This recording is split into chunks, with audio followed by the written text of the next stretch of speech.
We're Clack, clack. about to go live right now. Hook it.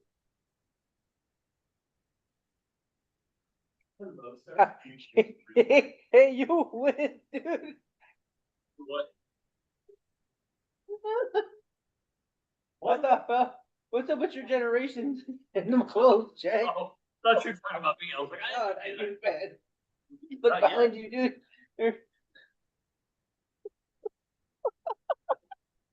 we're gonna have to use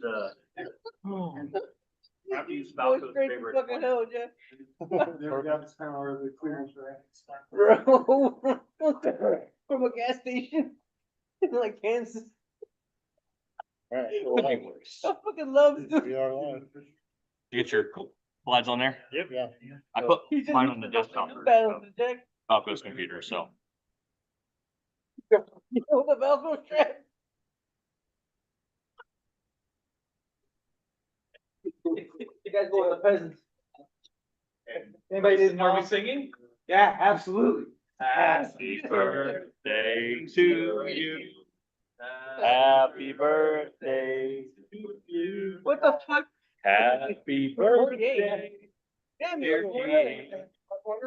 Happy birthday to you. All right. Look, no one ever has paid me $250 to strip, and I've not followed through. They pay you to put your clothes back on, partner. You know what? I'll pay you another $250 I got $250 for that too. Thank you, thank you.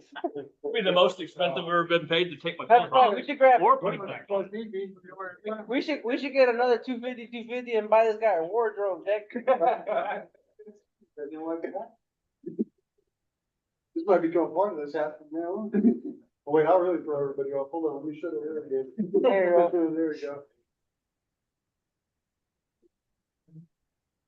we go. Oh, we live. That was good. Okay, I didn't know Oh, that was live. That was live. Yeah. Oh, that's good. Oh, thank you, guys. You're welcome. Happy birthday, With brother. that crap ass ice cream. I thought you needed to borrow a lighter for a smoke. Oh, you're short?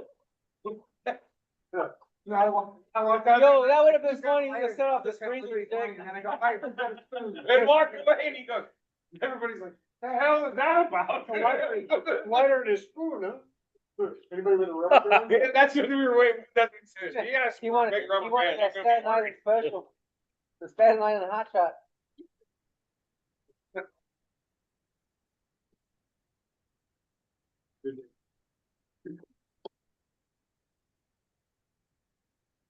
What? The raggedy ass ice cream they got you. Monkey. Okay. Every day's a good day. Every day's a good day for Chunky Monkey. I don't know about that. Yeah. Every day period is a good day. Absolutely. Chaka Khan's? Little ice cream for children. I'm a glass half full kind of guy. Ice cream, huge chocolate chunks. No, you like just a banana. Oh, and the nut. Uh-huh. What's on Nick? Can you girls say this bullshit? Oh, Did you guys get your own owl camera? Yeah.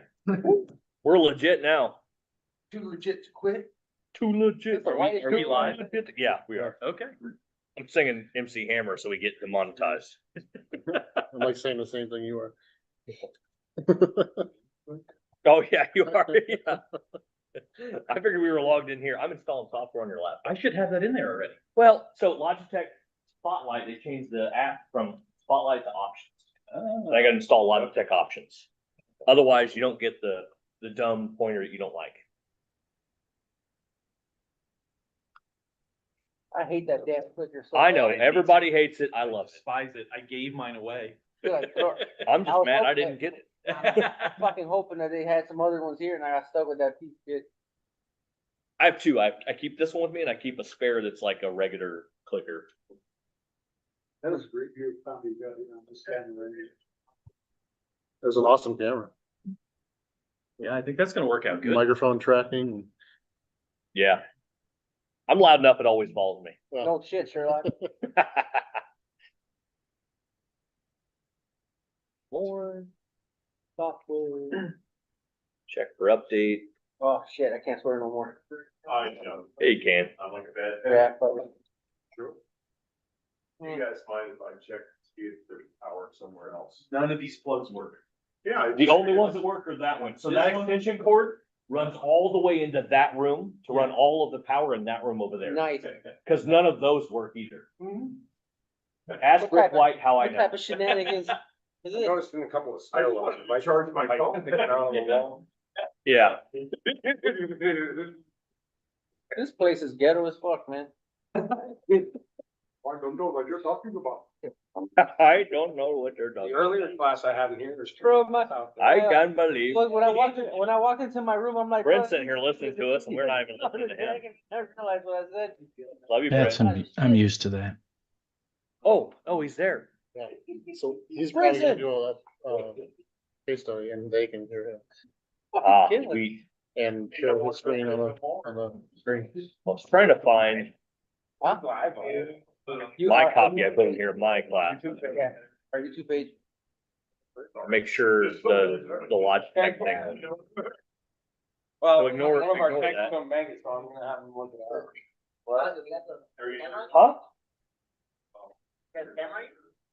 Hold on. Scam alert. Oh, you're gonna break our camera, Jack? It's just me. Anytime I plug a USB port into a computer, it recognizes someone who's blocked You still from ugly. 18 casinos and 17 public Wi-Fi's are attached to it, so. I'm kidding, there's only 4 casinos I'm not allowed in.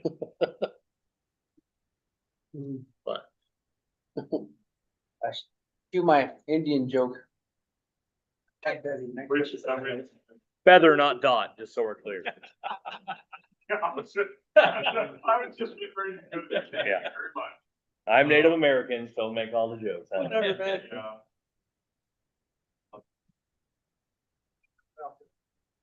Yes. Sure. Bro, the principal just called. Every time I get naked at an event. I've been asked not to come back to my servants. Been kicked out of nicer places. Exactly, that's what I said. Oh, so you found out I wasn't allowed at the window?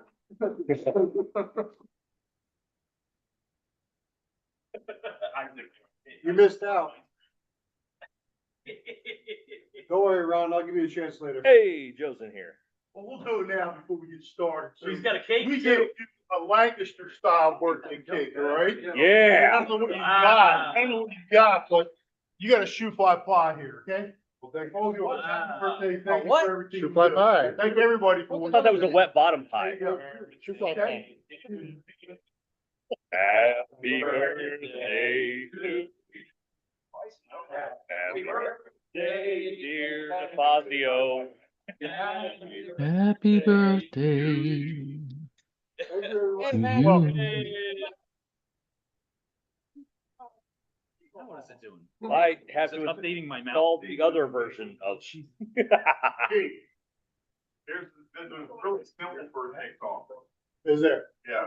What is it? This is your birthday song. It doesn't last too long. That song is as dumb as your You don't shirt. remember it. No. Say? Huh? Huh? What? That's who's No? Yeah. No Nintendo. No Nintendo. Yeah, yeah. No Nintendo Espanol. You can't say you don't understand Spanish. In Spanish, it doesn't count.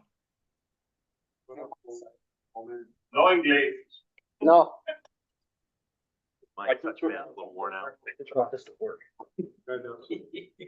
I know you don't care. Yeah, definitely not. Save the electronic. Found those books in the morning, you guys are on your own. You're gonna be on crap all night. Shot, brother. Yeah.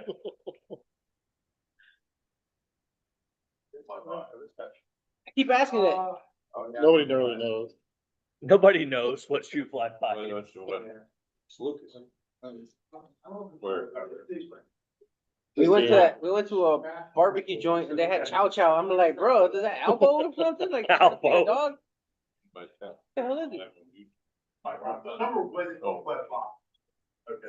It's just my Lies figure. Yeah, you did no idea. So his, Yeah, and then- his pie has a wet bottom? Yeah. All right. We're 100%. It's gonna. Yeah, you're live right now. Yeah. Did we get a If this Hey, year- Larry. signed agreement to And Larry Cross. live stream from all these people? We should tell them. Oh, yeah, there Hey, we are. just- We're just, live. Yeah, we're there. Okay. Yeah. Just to let you guys know, we're live on our page. If you have any comments, concerns, You can leave. yeah, you're probably Keep gonna have to. yourself. leave. If you're cool with it, you consent to being on YouTube. Corey says, what's the agenda tonight? Well, He should have been here with his raggedy old ass. is this trained by tech or pimp by tech? Boys, kids are having a graduation party. Yeah, yeah. It's graduation party Graduating tonight, what? They're for their PhDs or something? probably. Oh, They're smart, don't work it. Not it. Thank God they have no book. That's funny. We're at 77%, so I'm hoping it finishes before. Couple hours. If my mouse turns pink, I'll be so excited. I mean, What? I'm blaming you. All right, Your keyboard grows to 10 feet. Oh, it's got a 10. it's almost there. Where's PJ? We are finding some nuggets. Yeah, looking for nuggies. Looking for ketchup. We just ate now. And he wants more. So did you. You can't. What a disgrace. Hey, man. I can dig some chicken nuggets every once in a while. There's nothing wrong with chicken nuggets. Just if we get a chance to make fun of PJ about it, we take it. Gotta be tender. Not nuggets. nugs, man. No, it's not drugs. Man. Can you refill our water, Garcon?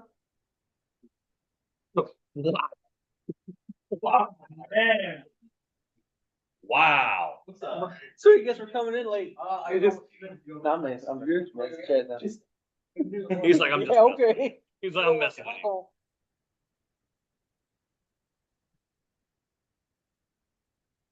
Clarify. Been at the bar for the last hour. Perfect. Not surprised. Case study's about to get wild. Ooh. You going first? Yeah, she's gonna fix the car. Yeah, no. All right. Come on now. I'm a shop owner. I don't fix cars. All right. Somebody else does that. He doesn't have a hat on. He does? He does too. It's Yeah. your happy birthday hat. I got my tea on. Happy birthday. Thank you. You can blow his candle later. Don't feel it. Like, I just had to feel this is going too smooth. When am I gonna learn? I aim to please. What can I say? Hey. Yeah. PJ. Good story. He just, I mean, All hail King Nugget. oh, there it is. Indeed. Wanna go first? Go finish this Go first? photo swap. Yeah, you're going first. All right. Yes. Don't be scared, baby. You up, baby? Clicker? Let's get it. Who has the clicker? Are we doing like a I have no idea. introduction or? No, why? Hello, or? Yeah. I mean, we're live. God, brings up. Oh, all right. Hold up. You really weren't a jump, were you? I mean, there's a spotlight right there if you like to use real pointers, but I like that one better. he's like, We got no more ports for pointers. nobody likes it but me. It's fun. Unplug that terrible one there. Just get rid of this horrible, terrible. Put that over there. Played over pointers. Where's your, you got a thumb drive? Is yours on this one? Ah, yeah. He's like, I didn't bring it. You need a thumb drive? We got one. It's one thing like her to hold. Gonna hold mine. A Sienna, man. Yeah. Go. Oh. I'm assuming it's that one? It is that one. Surprise, surprise. That's a Yoda. What's over here? You gotta do a Ford case study or it doesn't count. And share that to Zoom. I have BMW case study. I don't know how to fix them. Diesel is close. I feel like I need to hear Brent to make this. You can hear him. Feel at home. Britton, say something. Say Thank you. something. There we go. Okay. We were giving up on you. Oh, wait a minute. This is a musical. Joke's on you. Everything's musical if you do it wrong enough. Indeed. All right, Brandon, are you seeing a Toyota Sienna? I am. All right. Hopefully the rest of YouTube does in a little bit. So, Yeah. Somebody got everybody. a conference monitor, or what do they call them? oh, Is anybody able Yeah, to? like, I guess I yeah, could. see it. Indeed. We all good? Good, Can you hear PJ okay? if he talks. I just said something. Speak up. Chicken nuggets. That was the creepiest I've ever heard anyone say chicken nuggets. Chicken nuggets. Oh, can I go? Go. Why am I more nervous for a 15 slide presentation than an entire class? Because we are gonna heckle the shit out of you. Big- Yeah, here we go. It's like the first CPI Try to class come ever watch taught at home, in too. Toyota class. Probably because you have a 20-year-old vehicle on the screen. I just Ah. threw this together last week. Brian reached out to me to do this, and I just ran into this car. So I was in a shop. They had a 2006 Toyota Sienna with a misfire under load, and the shop replaced everything on it, like they always do. All the parts. No, really? My clicker isn't clicking. Is it Did you turn it on? It is on. I'm not that bad. Oh, wait. Click on the, go ahead now. There we go. There we go. Ooh. So this thing had a PO300 random cylinder misfire. We were able to duplicate it once the vehicle got warm. The vehicle did have to get warm for it to misfire, and it had to be at about 3,500 RPM for it to start misfiring. I pulled up some scan data, and you see that I had a misfire on cylinder 3. I don't know if they can see. Is this being streamed? It's being shared Oh, so they can nice. see the screen. Yeah. So had a cylinder 3 misfire. It also had a cylinder 4. I didn't capture it in this screenshot because I didn't know that I was going to be doing this here. But it would misfire on cylinder 3 and 4. And you can see that the RPM was around 3,500 RPM. When it was actually the misfire RPM was about 3,700 RPM. Engine speed when I took this capture was about 3,300 RPM. Now, anytime I have misfires, I like to look at fuel trims just to maybe possibly get a direction. So I looked at my fuel trims at idle. You can see engine speed 670 RPM. Short-term fuel trims was at 7%. Long-term was at about 4.5% for bank 1, 7 and 6% for bank 2. Now that's at idle. But at 3,500 RPM, see my fuel trims are pretty much sitting right at stoy. So it didn't help me that much looking at fuel trims. So I wanted to get at least a baseline idea of what I was working with. And I typically am looking at ignition coil ramps, but I'm not fancy like some of these trained by Tex guys who run around with a 4425A. Why are you looking at me? My amp clamp has batteries that are always dead. Go of all the things. So I could not look at the ignition coils. I decided to look at the IGF circuit instead. The IGF circuit is just a confirmation circuit. The nice thing about the IGF circuit is at any point in the system, you can look at all 6 coils if they're firing. AJ, what is the IGF circuit? So it's a confirmation signal back to the ECM, letting the ECM know that the ignition coil is fired, or at least that's the way it's interpreted. Yeah, it tries to. What does IGF stand for? I got fire. Yeah, I got fired. Nice. Yeah, I don't know what it actually stands for. I tell IGP is I got time and IGF is yep, I got fire. IGP is ignition trigger to me, and IGF is I got fired. Nice. It's just a confirmation circuit back to the ECM. Feedback. I Yeah. I thought it was ignition feedback. It might be. But I gave him a hand today. So if you see, all 6 ignition coils share a singular IGF circuit. Now I can get the cylinders 2, 4, and 6.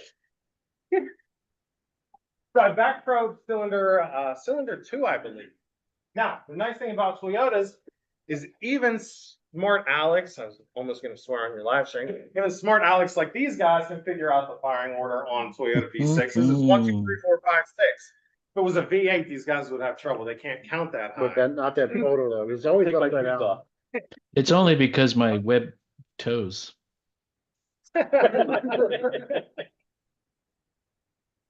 So at idle, this here is what I was looking at. I had a sink on cylinder 2, but you're able to see all 6 IGF circuits getting close to ground. Now you can see which cylinder had the new ignition coil in it. The cheap one. A little more juice. Yeah, the cheap one from Amazon. It pulls it down a little bit deeper. They put an ignition coil on it, but it didn't fix it. So is that voltage or is that current? So red is voltage. That's So more voltage drop, what does that mean? more ground. Yeah, more ground. But it had nothing to do with the issue. It's just a coil just pulling it to ground a little bit. So what's more. different about it that makes it pull down more? I assume there's less resistance on the ground side of that circuit. So more current, some more voltage drop? No, I don't believe so. Okay, Yeah, because there's just a microprocessor that pulls that down. control side. Yeah, on the control side. But at 3,500 RPM, things start to break up a little bit. You can see, still triggered off of cylinder 2, but you have cylinder 1 and 2 that are pretty close together. Cylinder 2 and 3 have a pretty big gap. 3 and 4 also have a big gap. And 4 and 5 are, again, close together. Anytime I have an issue like this, I'm going to be looking at inputs, right? So I looked at my Doesn't look very consistent, does it? yeah, does not look consistent at all, which they should. So I looked at my crankshaft position sensor. Now this is at idle, and I should have caught this right from the bat, and I didn't. We're going to talk about what I should have caught here in a minute. But this is your crankshaft position sensor at idle, and at first glance, it looked good. The problem is ECMs can't look at AC sine waves. Computers work in a digital manner. So when you have any type of input that's a sine wave, it needs converted from AC to DC. How does it do that? I had ChatGPT do this last night. This is not the perfect representation of what takes place, but it's as good as you guys are going to get on a late notice, right? So we are going to convert an analog input to a digital output through a transistor, right? Anytime our analog input has a positive voltage or a voltage above 0 or a voltage above a certain threshold, whatever that is, I don't know what it is on this ECM.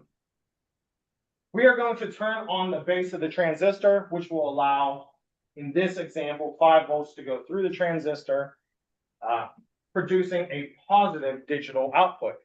It will stay up at that 5 volts until that analog signal drops back below that voltage threshold.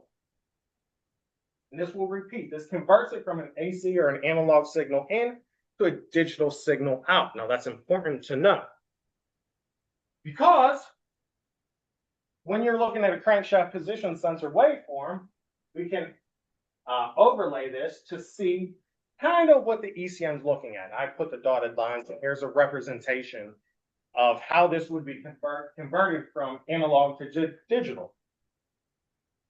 The problem I ran into was when we revved this thing up to 3,500 RPM and it started to misfire.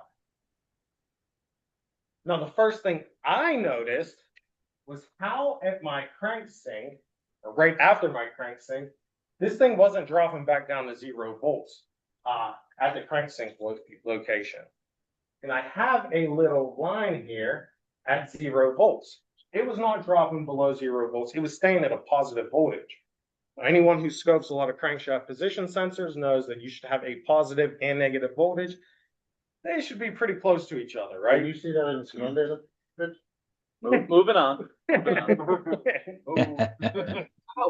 What I should have seen, That hurt my feelings. what I should have seen when I first looked at this, was how little the voltage actually was. And I didn't catch that at first until I put it in a chat with these guys. They seen the amplitude was a lot smaller than it was. I seen that the cranksink wasn't dropping below 0 volts. So I just have this pulled up to show that the air is occurring right after the cranksink. It's almost as if it's Refiguring out where it's supposed to. yeah, it's essentially in my theory is it's trying to figure out where the crank is actually at, because it might be either missing teeth or it's only seeing that tooth for a very small amount of time. Where the on and off digital signal is very small because it's missing some of these teeth, or it's seeing that these teeth are flying by extremely fast, messing with the ignition timing. So what we ended up doing, this shop was getting a new crankshaft position sensor, and it fixed the cylinder 3-4 misfire at 3,500 RPM. And that's all I got, fellas. Any Nice questions? cool stuff, man. Here we go. Jim's doing it today. It's broke. So it was. Yeah, it was. I fixed it. Yeah, that's a technical term that Jim doesn't. Actually, what was wrong with that sensor was, when I took it apart, I seen coolant in the connector. I believe coolant from the water pump was leaking in it. What's that? It's a Pittsburgh thing. Yeah, it's a Pittsburgh thing. Yeah, you Radiator, don't talk like you Yeah, guys that's on Billy guys. Radiator. like that terrible sandwich. But yeah, coolant was getting in that. Drag your ass in. And from my understanding, and I don't know if there's any truth to this, but I believe something happens when coolant mixes with copper windings, essentially making a small battery, which is why this was maintaining a positive voltage at times. I don't know if there's any truth to that. I wasn't ready for Jim to be here. But while you're here, Jim, why don't you chime in and you tell me? I'm here to be trained by text. Oh, That's me. We're here to train you guys what not to do. I mean, if the amplitude output was low, even at idle, Yeah, there's something going on with that sensor, right? yeah. Yeah, high resistance. Yeah. Yeah, like I said, I completely missed the low amplitude. Honestly, I looked at the idle waveform after the fact. When I first got in it, I revved it up, it broke up, and I seen that the cranksink Yeah. was staying above 0 volts. That caught my eye, and I instantly thought, If you hold it to your forehead, one hand, hold a chicken nugget in the other, you might be able to detect that winding between six was shorter than white, causing a reduced magnetic field. So, you know. oh, True. feel like it's broke better. What? Hey, can you go back to the idle one? better explanation. Yeah, he's gonna tell you, he asked you how you combine it without a scope. So at idle, So what was the amplitude? We can't see it from here. Yeah, it's actually hard to. I should have made this bigger. Is it way less than a volt? Is that what I'm saying? No, it's sitting right at. So this That blue volt. line's at about 0.6 volts. So I'd say it's probably right at a volt. So at idle. total okay. Yeah. I tell you what, I mean, I would have looked at the waveform and went, oh, cranks on, the waveform looks good. I probably wouldn't have thought. Yeah. When I first Yeah. looked at that, I was like, waveform looks good. I don't know. He said it had some coolant in the connector. It did have coolant in the connector. The water pump was leaked out. Yeah, Yeah. Looking at a whole bunch of good ones would help us recognize that as a bad one. I would say But- so. Okay. Especially at You just did on 3,500 camera. RPM. Rich, on the scan Yeah. line, bro, what we look at, I'm kidding. I wonder if engine RPM, if you graphed engine RPM. Or Or crank ignition, you know, Yeah. Toyota has ignition timing. Rich, you're data. grasping at straws. To It's me, not the wrong, right? amplitude, Welcome to the my world. amplitude at idle is not terrible, but at 3,300 RPMs, it's super low, right? Yeah, If you that's go Not up, much. Here it is zoomed in, actually. You see it sitting right at about. that's like almost a volt and a half. That's like a volt and a half, Yeah. almost 2 volts. Total amplitude, yeah. Yeah, Alright. yeah. I don't know. But yeah, It's a even little low 35 for, RPM, you would think that would at least. yeah, double it's in only size. 3, right now it's only 3 volts. I would expect to see a lot more at 3,500 RPMs. Yeah. I can do that and turn to laser pointer and plus digital laser. All right. Thank you. Very cool. Are we paying him in chicken nuggets? Who's, Keith, are you next? Sure. All right, why not? While he's drunk. Not drunk. Hey, Keith, I haven't put my pants yet. sir, Yet, the night is young.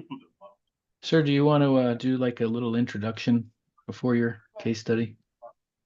An intro Yes. for what? Well, you guys have seen these? Yeah. Can't see anything, can you?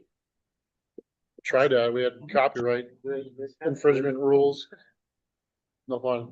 Camera for all of us. I don't know. Is that showing up now? Yeah, because it was the screen, so it should show up in a second.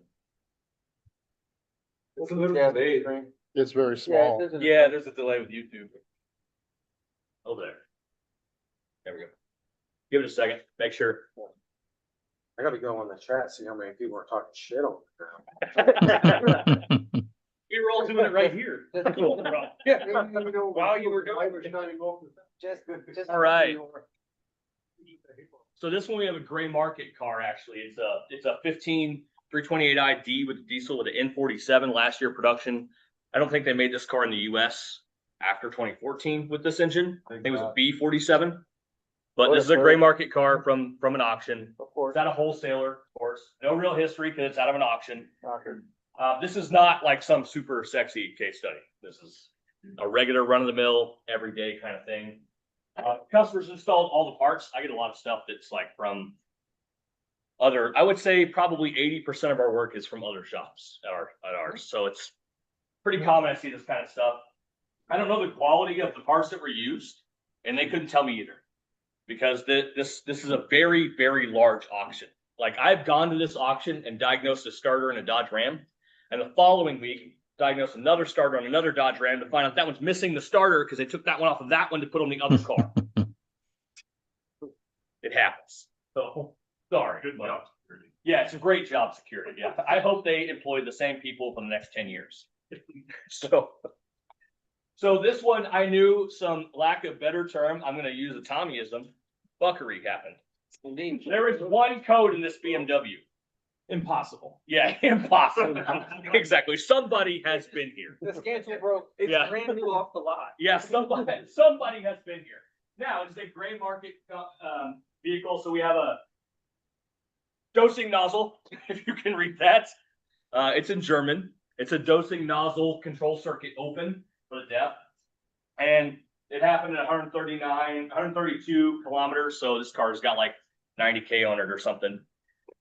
This particular car, again, came to me with one code. That's how I know someone's been in here. Someone's cleared this. This is a auction car. They've installed all the parts, cleared all the codes, still can't get rid of this AdBlue fault that's on the dash. I do a lot of diesels, like a lot. I'm in Oklahoma, so we have a lot of trucks.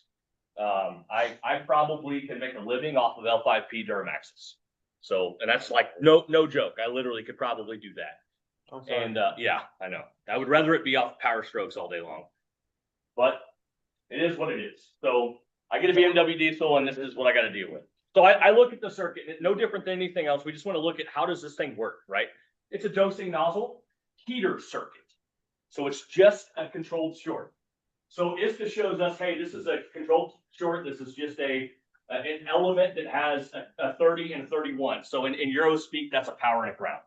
If it's labeled 31, it's a ground. It's probably a brown wire. If it's labeled 30, it's a B plus, and it's always power and for some reason. It could be a terminal 15, so it's key on power. This 31 is ground control or power controlled via the SCR module. So it's the actual reductant control module for the heater itself. Now, looking at the location, it was in the trunk. So I was excited because now I don't keep this size and this bigger by like crawling around and doing a whole bunch of work. So it's like, sweet, I can open the trunk. I don't have to crawl underneath the car.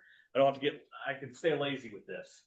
So my plan is to get to the SCR module and find out if I have ground from the heater control element. It's a controlled short, right? So I have some kind of continuity, for lack of a better term at this point, between the ground all the way up to the heater, back to the SCR. That's how the circuit's designed. So I perform a fairly simple test where I'm looking at, oh, it didn't highlight it for me. So typically, so I apologize, I should have highlighted this. This goes up into a ground and back over to this ground right here. This is BMW speak for this is a ground. And this is highly anticlimactic, okay? So I see I have no potential between a power from a fuse box to the actual ground through the heating element itself, through the E132, which the connector, the X1276 is part of the actual heating element itself. It goes around the dosing nozzle. So in this instance, I have no electrical potential. I have an open somewhere from my ground back to the module. I was kind of expecting this. I don't expect to have a bad SCR module on a BMW. It's an F chassis, but pretty prone to, the only failures you're going to see are like an FRM, and it's going to be a software corruption error because someone unhooked the battery. DME came in. Yeah, or a DME that's full of water. Yep. Yeah. But this is an SCR in the trunk, and this car's not been rear-ended and has an open trunk latch like all the other ones do that are rear-ended and full of water. So it's Oklahoma. We have no safety testing, no emissions testing. It's the Wild West. If you got a face and the car's got at least 2 wheels, you get a driver's license and the ability to drive the car. So it doesn't take much. So I've got no electrical potential, by the way. Thank you, ChatGPT, for that voltmeter picture. So yeah, thanks, PJ. It's better than my test light picture I had. We're looking for a voltage potential. We have no connection to ground there. So I have an open somewhere, right? So I have to get it now underneath the car. Now I'm mad. I have to lift the vehicle. I have to get underneath it. This whole right here, that's a lot of pain. That's, more than 2 ibuprofens to get down and get it ready. Your knee just cracked. I know. Hope that was your knee. Yeah, yeah. Something cracked. So we're right at the dosing nozzle. It's got the connection here. This is a pretty typical Bosch 2-wire connection. It doesn't appear as though that the DEF reductant tank module has been replaced, even though they told me all of the parts have been replaced. At this point, I start to question if they saw an AdBlue fault and just started replacing like exhaust components without any real thought process. I don't know. I don't know where they came from. I don't know where they got them, but this is the spare tire well kind of area underneath this BMW. It's a 328, so I've got it lifted up. I'm already mad. I had to put it on a lift. So I'm checking for an open at the heater because we have an open somewhere, and this is the only connection in that circuit. If we go back and look, this X1276, this is the only connection. And this is actually just like a couple inches of wire. It's actually this whole piece out of here from the heater into the connector. That's the entire section. Everything from here to the SCR module is actually just one piece of harness. There's no other connections anywhere. It makes it kind of simple to do it. So the most likely error is here. And a little bit of testing resulted in what was some previous testing methods, which kind of made it difficult. What I find the most interesting is that the individual that probed this connector that spread it out, you can even see the white in it. That's not the terminal. Yeah. That's the connection point where you depend the connector. So there's an obvious answer of whoever was here isn't super skilled on this connector, right? Somebody was poking this with their lighted ice pick, then just jamming it in there and wallering it around. Looks like they jumped from across the room. Yeah. Gentlemen. Yeah, so obviously this was something that was like kind of a whatever situation. So does this type of test only work for a heater circuit? Thinking about how it works, where does the power, where does the ground come from, right? No, it doesn't. It can work for an injector, a shift solenoid, a vent valve, a purge solenoid, anything else, right? It could essentially anything. It could even work for a fuel injector, right, Brian? Yeah. Yeah. Thanks. It's funny you mentioned.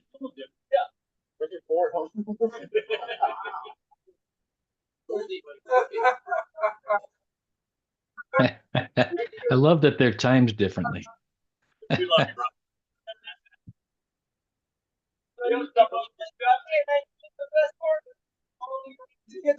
Yeah. Right back, guys. No, if you listen carefully, you can hear him like, oh.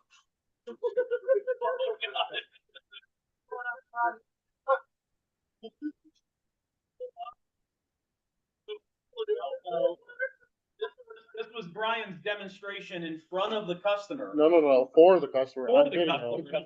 It's like it was a stuck open injector. It was a PCM driver that was stuck. Oh, you driver. Driver. Yeah. The And driver. because that was a short case study, I have another real quick short one for everybody. That's awesome. A slow-mo on YouTube to get all the frames per second. Yeah. Yeah. So I got another real short one. Again, this is like the typical stuff I see, just open circuits, misfires, whatever. So I thought I had a drivability went into. I get a call for a 14 ProMaster with 3.6 with 400,000 miles. Is it on its ninth motor? It is on the original engine. Transmission, 18th cylinder head. Yeah. Interestingly enough, it's actually on its original engine, and this is actually a tire delivery vehicle for a local tire company. And they said, hey, we've got this van that's got like a bajillion miles. We're about to put coils and plugs in it. Can you come see if that's probably going to fix it or not? I said, that's probably a good plan. That we come check it out prior to putting in. Has anyone done coils and plugs on a 3.6 like ProMaster? It's a little labor intensive. So I get like, I'm glad they called. I thought it was a good idea. And I'm really glad that they did, because we kind of go through this whole thing, and it's a really, again, please, it's just a regular misfire diagnostic over anything else. So I start, much like PJ was talking about, I'm going to start with fuel trims. So I got a misfire, a single cylinder. I kind of want to know what direction do I want to go, right? So looking at this, I've got one single bank on bank 2 that's closer to 0% total trims. And bank 1, I've got just over 6.8%-ish of total trims. And it's negative. So it's nothing like, is anyone here concerned about 6.5% of fuel trims? No, right? But take everything that you see as a piece of evidence, right? So we're going to take this and set it over the side and be like, all right, we have a negative 6.5% fuel trim. But the imbalance from bank to bank kind of sets a little alarm off my head. Like, hey, we have an interesting imbalance of fuel trims from one bank to another. So I set that aside. That's it, idle. I didn't grab a whole lot of other data because it's less relevant for the rest of the situation on what fuel trims look like at other RPMs. But it would be important to look at across the board. Like what do fuel trims look like at 2,500? What do they look like when they're cold, when they're hot? All those things, absolutely. We want to stick in those, designating what direction we want to go. I'm trying to do the least amount of work as possible, right? So then I look at some engine data on vacuum. So I see that the engine total vacuum, not too terribly from what I expect. 18.59. I'm at sea level in Oklahoma, just like 200 foot above sea level. So pretty decent, especially for a motor with 400,000 miles in it, right? But it's a 3.6. They usually get like 21 in my area. 2021 solid on engine vacuum. These are pretty tight motors. So slightly low, but it's kind of unstable. It's not super smooth. So I have an imbalance of fuel trims from one bank to another. I have a speed density engine that is running slightly negative fuel trims. And I have, again, an imbalance of from one bank to another and an unstable engine vacuum. So I go to a relative compression. I probably should have gone there first, being a single cylinder misfire. And we probably all would have done that. A lot of us have used relative compression, dealt with misfires. But I wasn't too concerned at the beginning because I heard this thing start. It sounded okay. It seemed to still kind of have the misfire slightly off of idle. So I really assumed it was spark related. But the evidence was kind of, hey, Keith, this might be mechanical. So I do a relative compression. And I'm using a stand tool based scope here. I'm lazy, so I'm trying to do this from the driver's seat. So you can do this from multiple places. It's just battery voltage.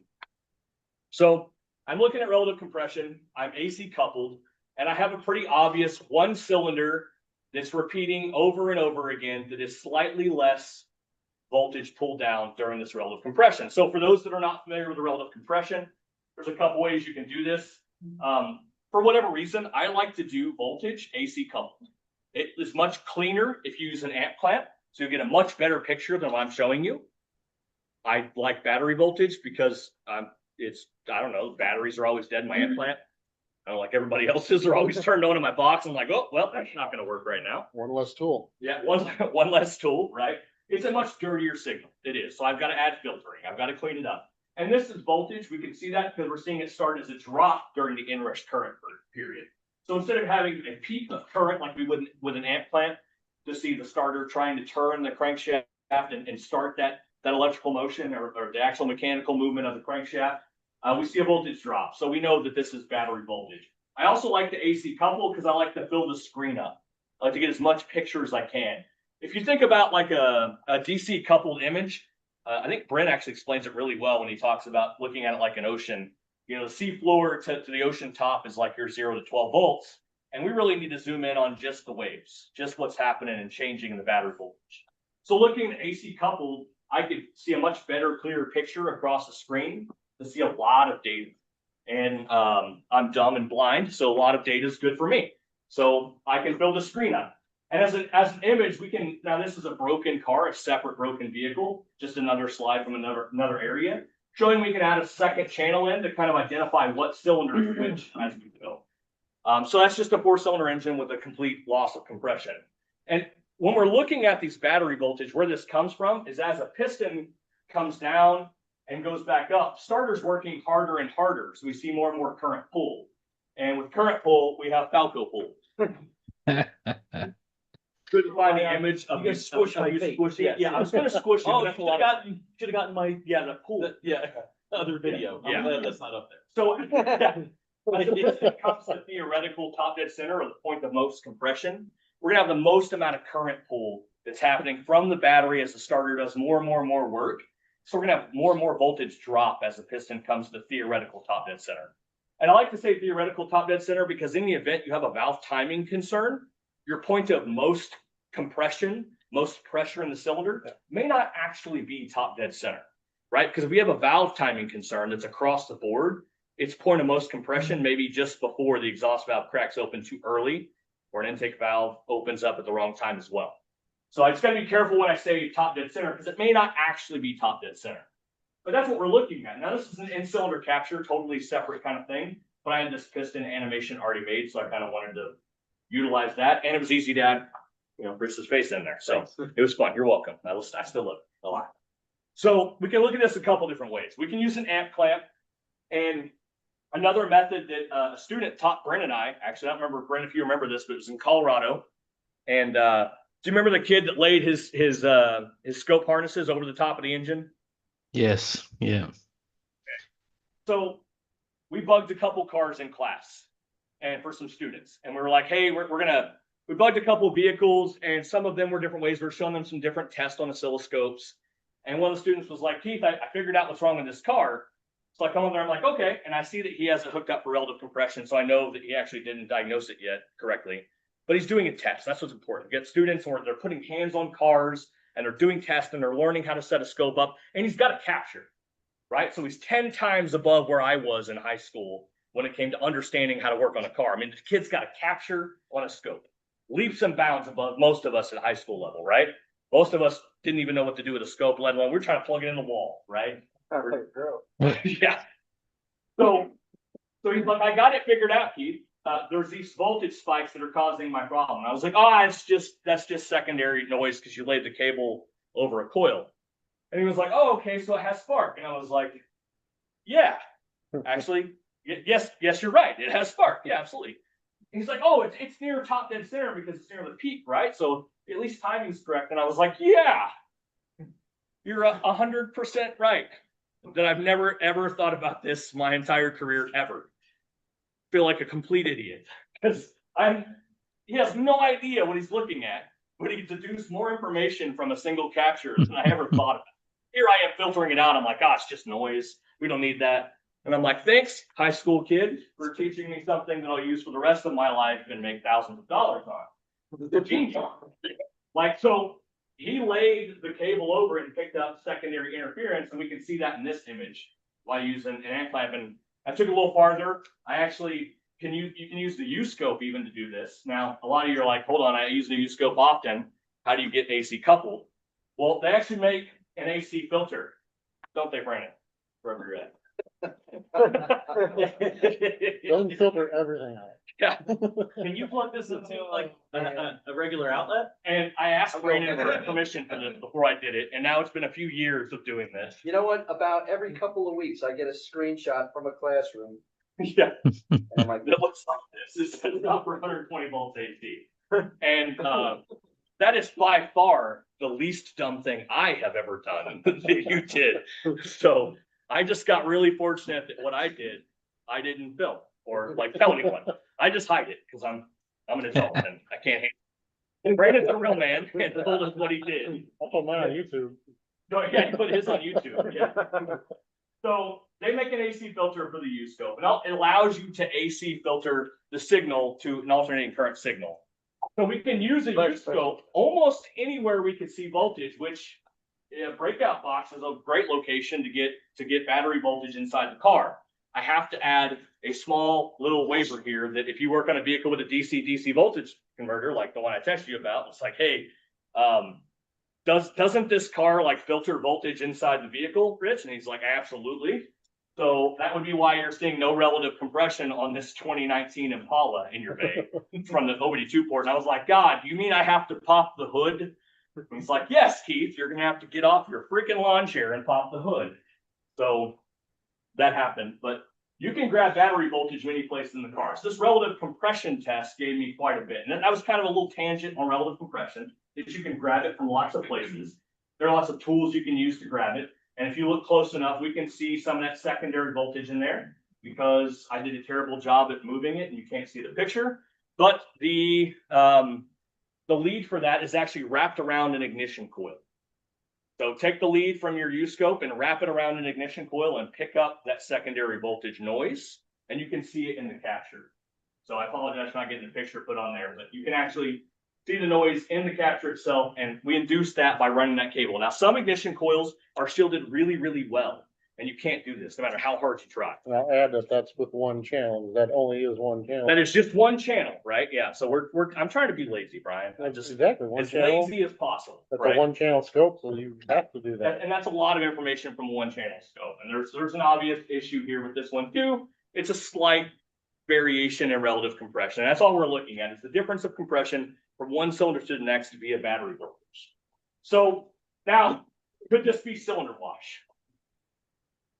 Yeah, it could be, right? But the data doesn't support that really, that because of just a 6% negative fuel trap. 10, 12, 15, 16% possible, right? So is this mechanical most likely? Absolutely. It's not exactly a dead to rights. I didn't do a whole lot more work beyond this because we took it a little farther with, should we repair this engine? Like based on what we see, do we have enough information to determine we should recommend some kind of repair?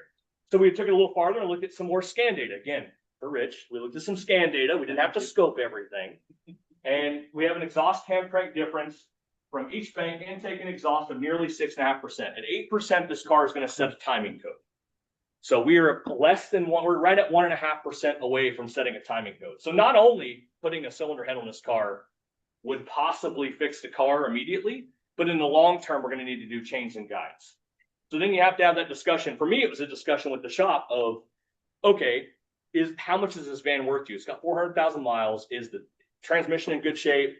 Imagine this is a vehicle with a wrecker bed that's worth 120K for the bed, right? Would it be worth putting an engine in this car if it had some kind of tire bed in the back where they were doing tire changes in the back and spend 20, 30 hours moving all the stuff over? Yeah, I have to think about my own mobile van. You know, we clocked it last time. It was like 36 hours to build a mobile van. That's a lot of time. I'll put an engine in a van that takes me 36 hours to build the back out when it comes to putting inverters and batteries and lights and shelving and all those things. So for us, it was a discussion. So where this really kind of goes is the answer is, it depends upon what the car's use is and what the customer says, right? We don't want to immediately say everything needs an engine, just put a cylinder head on it, just do a whole engine. There's no right answer. It's whatever the client individually wants. Or if it's got an open injector. Yeah. Oh, it froze up. That's smart. Got spark. Yeah. I feel like I'm getting ready to watch like a rocket launch. So, Rich, that's it. Oh my God. Or cylinder head, or whatever they felt like doing. Told you it was, do we want to put plugs and coils in this? I don't know. It's got a mechanical problem. I don't think that's going to fix it. All right. Do you want to use this perfect? I will. You can take that and throw it right out the window.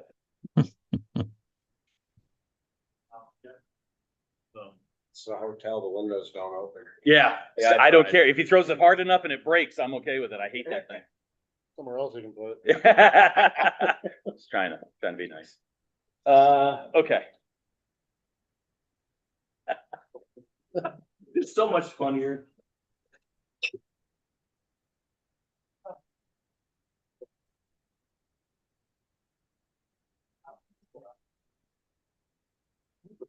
All right. Hey, Bryn, Yes, sir. did you want to go? How long is yours going to take? I don't want to run out of time for you. I went quick. I'm not complaining about you. I'm just checking on time. No, you're good. Whatever, man. You want to go last? I mean, I Do can. you want to go last? Sure, I can be the cleanup. Okay, cool. How long are we doing this? I don't know. Till they all leave. What I'll be exactly? here for 3 days. Take your time, bro. It's only been 45 minutes. I don't know what the schedule says. Huh? They're not leaving, they're still coming in. Oh, jeez. Okay. All right. We got plenty of time. All right.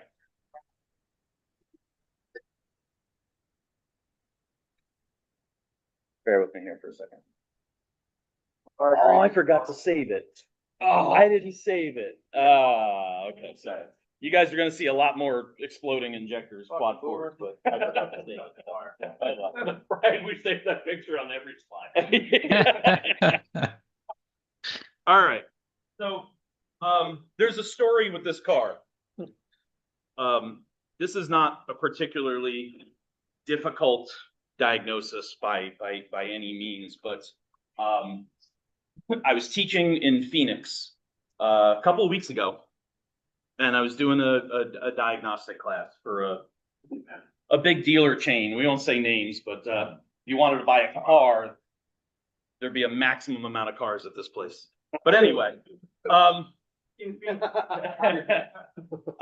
so there's about 12 or 15 I forget what they call them, level 1 or A tech, but the top of the line techs are there. And a couple of those techs were really, really sharp, and a couple of techs asked some really good questions. Excuse me. MA5s. And what? They're MA5. That's it. I couldn't remember what it was. But- Thank you. But Thank you. So, one particular tech asked about networks. We talked about networks for a while. And then basically I went on my way, and I get a message from this tech, and she was just in the class. She was asking the right questions. I could tell that she wanted to learn, and the questions that she was asking were they weren't, how do I fix this? It was, how do I understand this? So a week or two goes by, and she sends me 3 pictures of a car and asks for some help with it. And I thought, okay, this is a good one. This is kind of interesting. I'm gonna jump on my laptop. I'm gonna hit the screen record, and I'm gonna go into this cold and give her what I would do if I was presented with this problem. And the second I started jumping into it, I realized, oh crap, this is going to take some research. This is going to take some time. We need to know what we're dealing with here.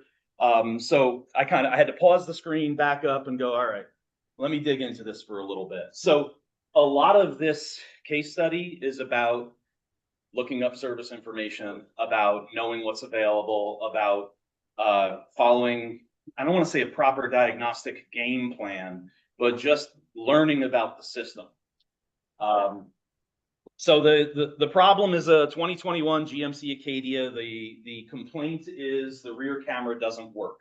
She sends me 3 pictures, and those 3 pictures are all I needed to get an idea and to give her a direction of where to go. And I thought, oh, that'll be the end of it. And then like 3 days later, she sends me another video and goes, we figured it out. So I actually have a fix for you on this one. So the first picture, or maybe not. There we go. Put it in reverse, and you get that little no camera thing. So and then this is the text that accompanies it. I'm not going to read the whole thing. But hey, I ran into this 21 Acadia. I have 3 modules that aren't communicating. The complaint is the rear camera doesn't work. And the bottom there, may I ask, how would you approach this problem? Not, how do I fix this? Please give me a silver bullet. a bunch of the Trained by Techs guys have nominated people for going to Vision and many other training events. And the ones that I have nominated, Andres Barrio and Jason Chavez and Paul Smith and a couple other people, they were people that sat in my class and asked those style of questions. They weren't asking, how do I, just give me the fix, just give me the silver bullet. No, how do I understand that? And I went, oh, this is a good tech. So if anybody in here is from Phoenix and wants to hire a good tech, I know where there's one.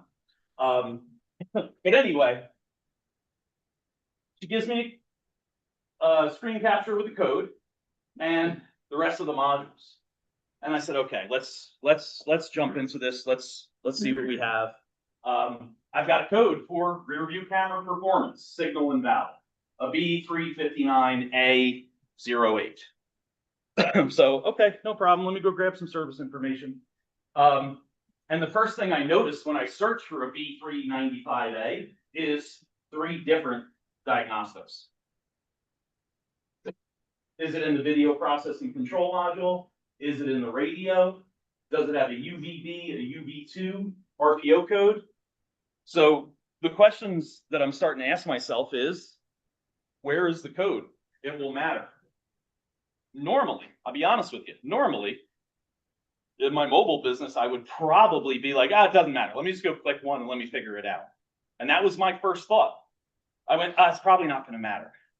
And as soon as I clicked on whichever one of these, I realized, oh, no, it really does matter. So I need to back up. I need to make sure that I'm actually looking at the right information. So RPO codes, you guys know where to find RPO codes, right? We don't have to go over that. If up to 2018, there should be a sticker somewhere. After that, there's a QR code in the door jamb, and GM in their infinite wisdom doesn't have enough information in that QR code or the company they hired. So rather than use the QR code, I oftentimes just go to RepairLink, repairlinkshop.com, put the VIN number in, look at VIN attributes, and I find out that this is a UV2 car. So now I know, oh, okay. 360 view. UV2 is 360 view. I got a code for just the back camera. But the screen was completely blank. None of the other cameras came up. At first, I'm like, I wonder if that matters. The radio is only setting that code for the rear camera. So let me look into the code a little bit. And again, keep in mind, I'm recording this and I'm walking through this for, let's just say, a relatively new MA5, relatively new Diag Tech, and she's looking for a direction. Where do I go with it? So now I know I've got a UV2, I already forgot. UV2, the code was in the radio, so click on that. Yeah, where's the code? It's in the radio. Does the RPO code? It drastically does. This seems simple, and I have a feeling that for most of us on this video and for everybody in this room, I might be preaching to the choir, but I guarantee you that if I ask Keith or Tommy or PJ or Brian, hey, do you deal with guys that don't read service information? Do you deal with guys that get a trouble code and just Google it and try to find the YouTube video? We deal with it every single day. And this is the video they're finding. Thanks, Rich. No problem. No problem. Thanks, Obama. So again, a couple of things. I don't want to give her part of the information. I want to give her as much as I can. So we bring up this code, this B395A, rear view camera. I have a symptom code 08. Does that matter? Does it help us? Yes. In the case of this one, I don't know, because 08 could be short to ground, could be open high resistance, could be short to voltage, could be signal performance. On this one, it doesn't tell us much, but symptom byte list. We need to know that's there. We need to pay attention to that. And I will mention one thing, because I know I did a video a couple of years ago. Some scan tools don't display that byte. And depending on the car, depending on the code, it may be 4 or 5 different problems or 4 or 5 different symptom codes. So we want to pay attention to that if it helps us, if it gives us a direction.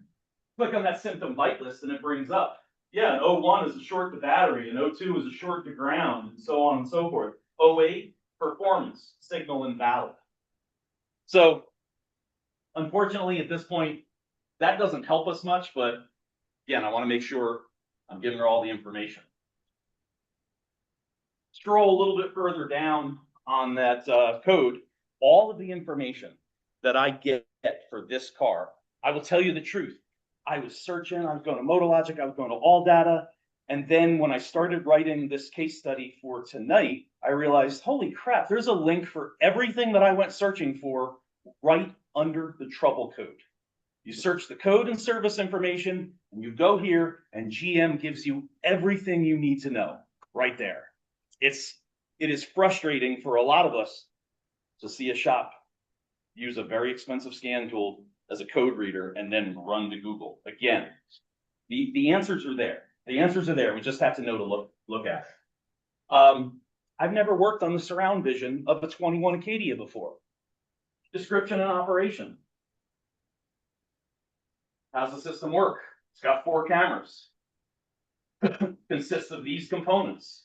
How does the system work? The video processing control module is connected to each camera via a shielded coax. The coax provides the power for the camera and also carries the video image from the cameras to the video processing control module.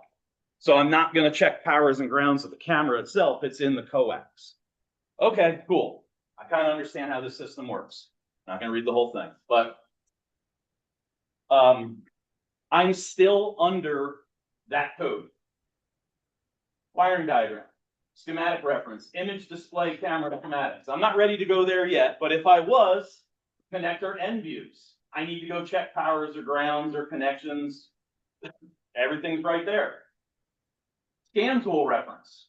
As they have already said a bunch, I love my scan tool. I am as lazy as Keith is, and I'm going to stay in the driver's seat for as long as humanly possible and look at scan data and hopefully get a direction as to where to go. And again, with some techs, they just don't utilize the scan tool as much as they can. GM's telling you, hey, here's a quick link to every single module on the whole car and what scan data is available. And there may be tips or tricks or known good values there. And GM isn't the only one that does that. But at the very bottom there, it says, verify the scan tool can communicate with the following component. K157, video processing control module. I didn't mention it, but in the picture, video processing control module is no response. This is important. The Autel has no idea what it's plugged into. Yeah, it identifies the car, but it doesn't know if it's a UVB or a UV2 RPO code. Doesn't know if it has some surround view or just a rear camera. If it is a UVB, the other RPO code, it just has a rear camera. That rear camera is hardwired to the radio. There is no video processing control module. So chances are, if you plug your Autel into that car that didn't have 360 surround view, you're going to see this. And you're going to say to yourself, oh my God, I got modules I can't talk to. This is not a strike against Autel. There is not a scan tool on the planet that knows what modules are supposed to be there, including GM. You plug the GDS, it is going to respond with who responded. YTech, as far as I know, is the only scan tool that literally goes back to the manufacturer and goes, hey, here's the VIN number, what modules were supposed to be here. So it's something to keep in mind. She said, I'm not talking the 3 modules. This car doesn't have a brake system control module. It does not have a steering column lock control module. They're not built to this car. There are some other options, but it does have a video processing control module and it's not responding. So we kind of have a direction. We kind of have an idea as to where we would go with this.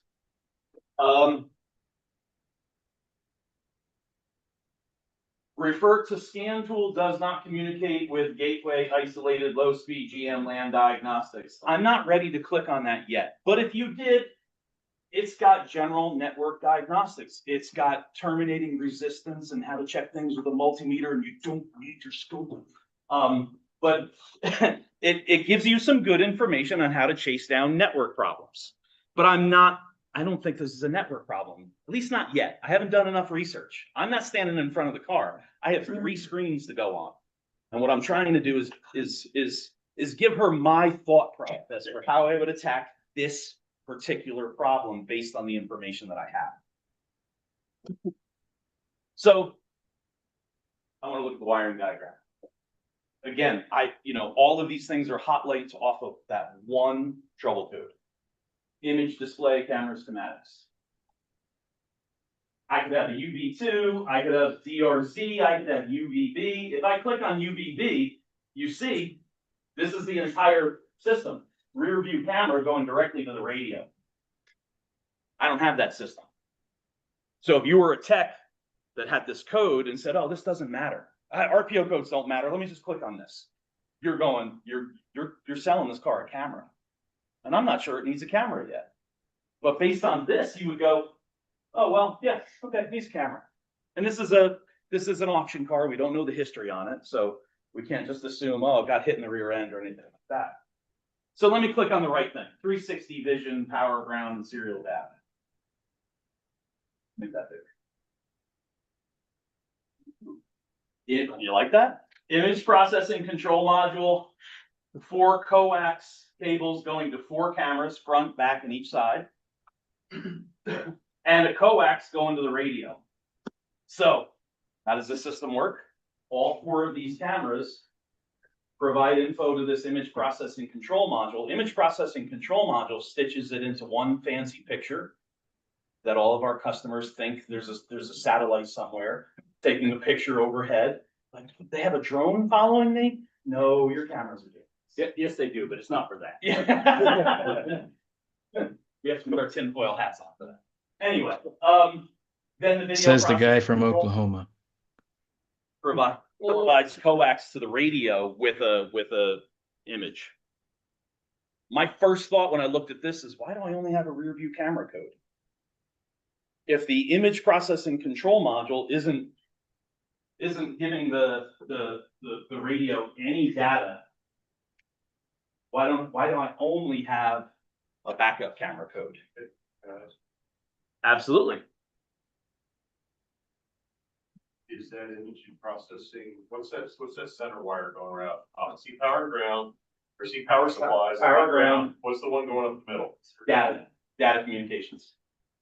But it doesn't say what it's network to. No, not yet. Okay, We are going to get there. does that go straight to the DLC by chance? No, it does not. Okay. Good question. Good question. Don't tell me.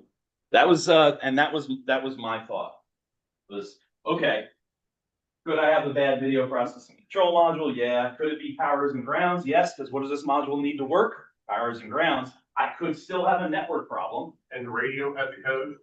Yes. The radio had the code. Yeah. But it's the only one that's not getting the information. Nobody else is having it. Right. So it's just going rear view camera. But no, Yeah. okay. And my thought was, again, I'm not in front of the car.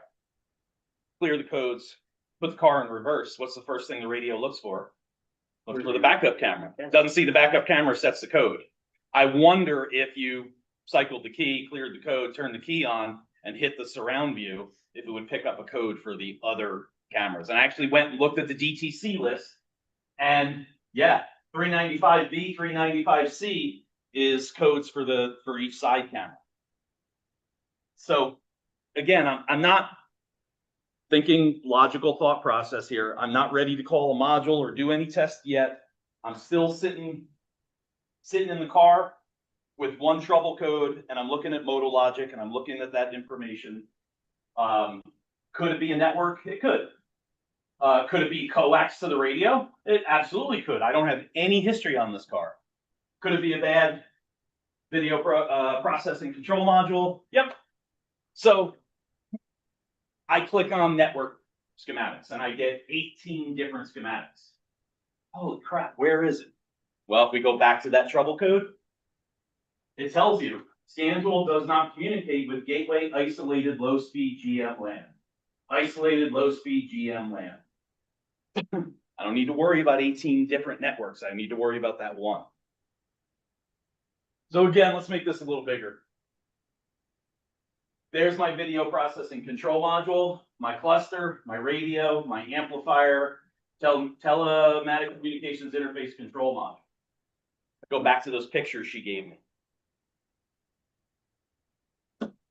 Telematics communication interface control module, no codes. He's good. He's talking. Amplifier, set the code, but that tells me the amplifier can talk on this network. The radio, set the code, but he's able to transmit that information. My scan tool is seeing it. He's saying something. Instrument cluster works as far as I know, making an assumption there. The serial data gateway module is the gateway. He's the guy that's sending the information out on a different network.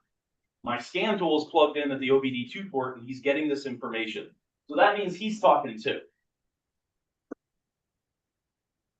My video processing control module, no response. I got a direction now. I do. Let me ask you guys, do we think this is a network problem? 4 of the 5 modules on this network can talk. Regardless of whether they're setting codes or not, they're talking. This isn't a network problem. This is a module problem. So I'm not thinking network anymore. I'm thinking powers and grounds. So I get to this point and I say to her, Amy, by the way, I don't know if he said her name, but I told her I would call her out. Amy, I would butcher her last name. Amy placed it or something. Amy P. So I said to her, listen, if this was me, I'm checking powers and grounds. So I maybe check the fuse first. We don't know if this thing was maybe hitting the back end and blew the fuse or something, but check powers and grounds, maybe load test powers and grounds. And if powers and grounds are good, I would really take a good look at, I'm thinking this module. I can't imagine what else would cause this specific problem.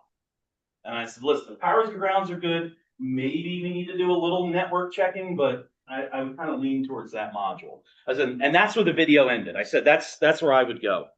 A couple days go by, she sends me a video. Powers and grounds are good. Let me show you what we found. Pull the module out.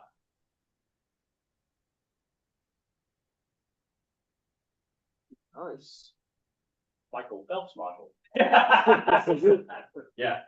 I don't know. I mean, it looks like water intrusion. Took it out.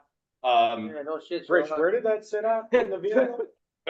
I honestly don't know. She sent me this video.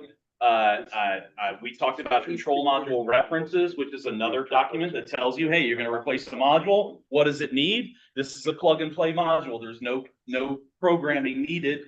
Plug the new module in. Backup camera came on. Surround view camera. All the other cameras work. Go back to the diagram. So, which one? That one? There. Uh-huh. What's the connector that goes that one? Is there a connector in line? Ooh.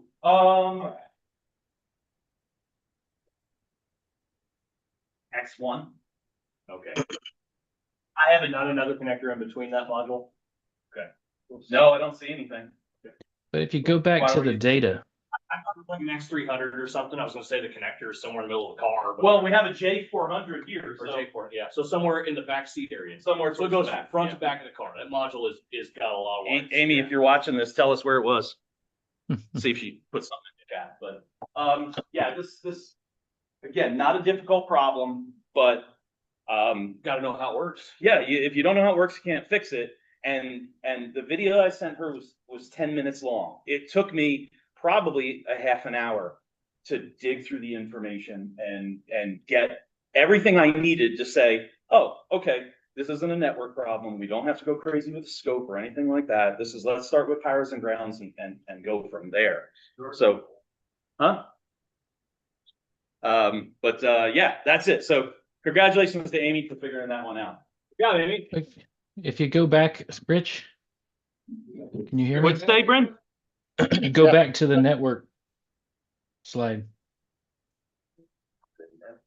That one? Yeah, without all the mess. I mean, The mess. That's an amazing animation there. it was good. I'm sorry. It just, it was a mess right now. I mean, there still could be And you did say it's possible we may need to do some network stuff, but you're thinking module, check power and ground. But obviously, it's not an entire bus problem if it was a bus problem, but it still could be a problem between that splice and the video processing control. That's what I was asking about, that. X200 X200. or So it is possible. It is possible Yeah. because that X200 only affects that one. So where's X200 at? Who knows? Under the Chevy. A little bit closer to the front. Under the dash. Under the dash. How'd you know that? I just know the numbers. So the numbers tell you something? The lower the number, the closer to the front of the car. Ah, it's called a zoning chart. You know how we all have that ego that's like, I don't have to read that thing in the beginning, it says how to read this wiring diagram? If it says X100, it's under the hood somewhere. If it's X200, it's under the dash. X300, it's in the passenger compartment. 400 back seat. 500 left front door. 600 right front door. 700 left front. 800 back, and then 900 is tailgate. Okay, Rain Man. Vehicle manufacturer has You said it just as fast too. X100 under there, X200 is under the dash, X2. You have to repeat it now. Well, 3 or 4 well, times. it's near in my. Friend, did you call him Rain Man? Yes. That is not referred to. Definitely X200. Definitely. All right, anything else? I figured Bryn was gonna go back in the second slide and go, it was right Hey, there. Boomer, you got a question? No. Sure. So none of those modules have the capability to set a DTC, for loss of communication within that isolated network? Apparently not. Apparently not. Okay. That's They should. surprising. Yeah. Or. Well, Radio, It really depends on radio had a. what or why. The radio had a code, but none of the other modules did. But there's a possibility none of those other modules need to talk to the image processor. You said they're coax, they're Oh, connected yeah. via coax for communication? Hmm? Is what you said, they're connected via coax? for All the communication? cameras are. Yeah. Okay, Yeah. the other modules are. The other modules are are- LIN bus? Huh? Are they LIN bus? Looks similar. Probably, or whatever GM. What color is the Low wire? speed LAN. What color is the wire? Gray and green. Rain Okay. Man. So that's LIN bus, because I read the wiring diagram. And so yeah, no, they wouldn't have the capability on LIN Right. bus. Yeah, absolutely. Well, Great that's a question. good point. Yeah, that's Yeah. a good point. All right. Wire colors don't matter. Very good. Definitely grain grade, definitely grain grade, yeah. All right. You ready, Bryn, Frank? you're up, right? Are we doing Bryn next? Yeah, put him. You're gonna have to share your screen and then I gotta drag it over. Okay. Do you want me to stand up there and pretend I'm you?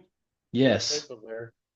You have to dance though and be as graceful as Brandon. That's not happening. I have that gift somewhere. Yeah. You're my okay. Don't blame it on your free laptop now. It is my free laptop. It could be the internet too. All right. I That's think I'm large. gonna turn my camera off. You guys can't even see me anyways, can you? We can make him see you. That's all right. I don't know. I just don't understand I stopped my share, so you should be able to bring yours up.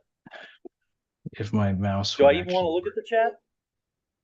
No. Okay.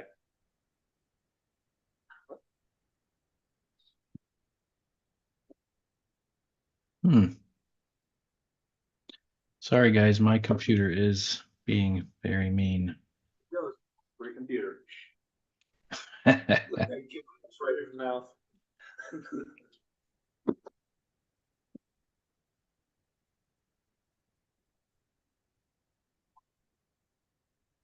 Need that Ronnie Dangerfield. Let's go while we're young. Too late. Who are you for you, buddy. speaking for?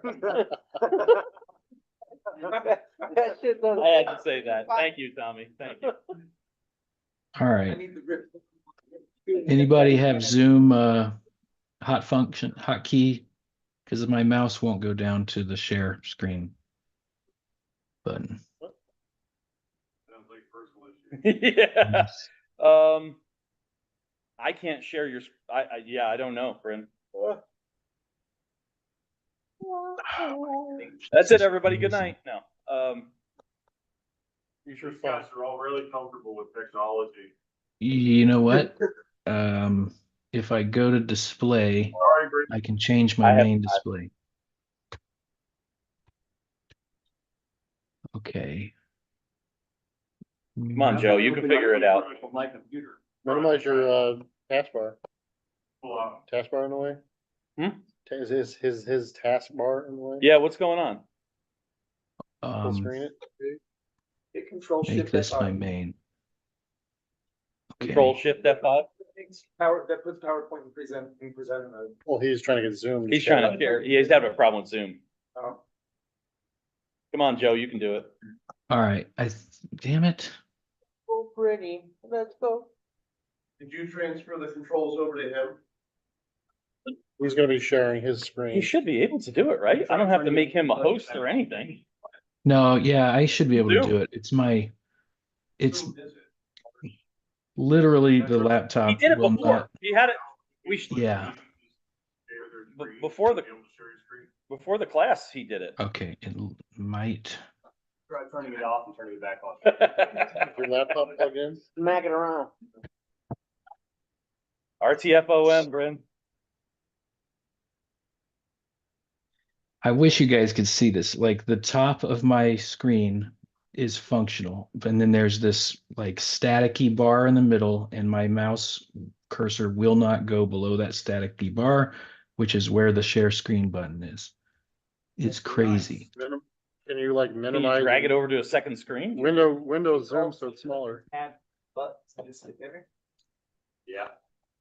We're just sitting Yeah. down to get to it. Can you see Okay. it? Can you tab All through right, it? all right. I think we're good. Okay. He's like, I'm done here. Can you see it? Oh, I gotta drag it. Hold on. We got something, people. All right. Yay! Great. Yeah, of course it did. We'll speak again. It just said fuck your couch. FYC 2025. Every day. Can you put in windowed in there? Huh? You put his face windowed in there Can I? instead of us? Where at? Oh, I can do, oh, I have to do it on this screen, sorry. Now I'm the one who can't do it. Getting a full screen. Oh, yeah, I don't know. I don't even have my camera on. Don't worry about it. Okay. I wanna see you. Go up to view, It needs an engine. go up to view. And I did one with the right. His camera's on. Is the audio gonna work? PJ had a question. Yeah. Full screen at the bottom. Thank you. I meant the timing of It's Richard's first time using it. There we go. Yeah. I don't use this twice a week or anything. You know, I'm not on YouTube, yeah. Okay. Gotcha. Right now. It's all you, Bryn. Okay. You go, Can you girl. guys?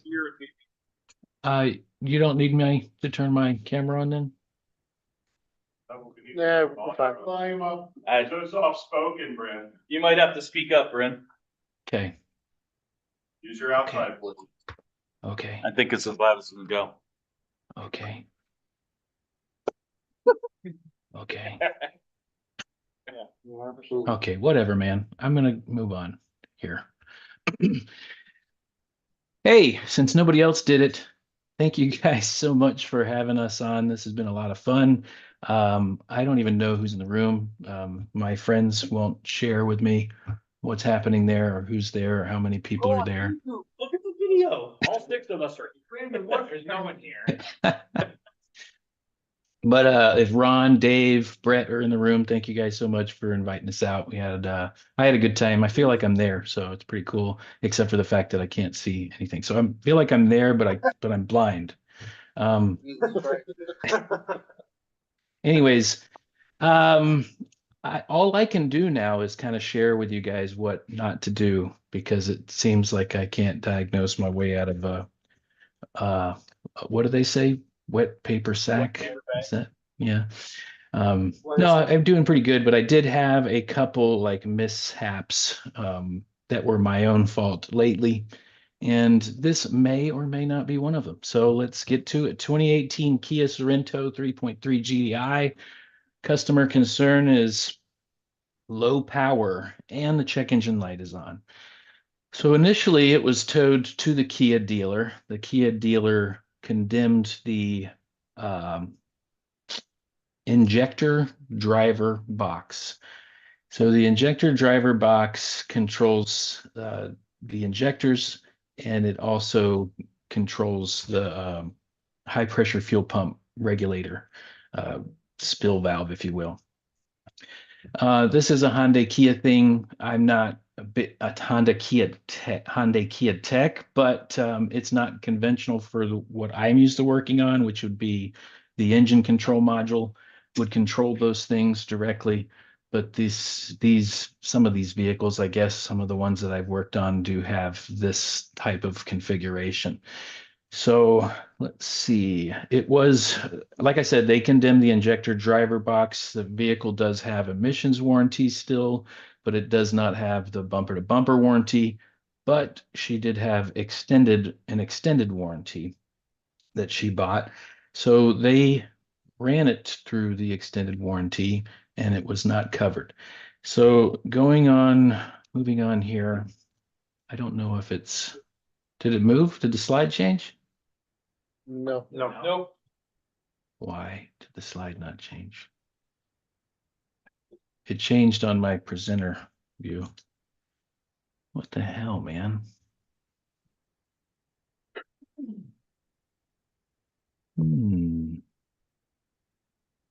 Okay, you know what? I think what we'll do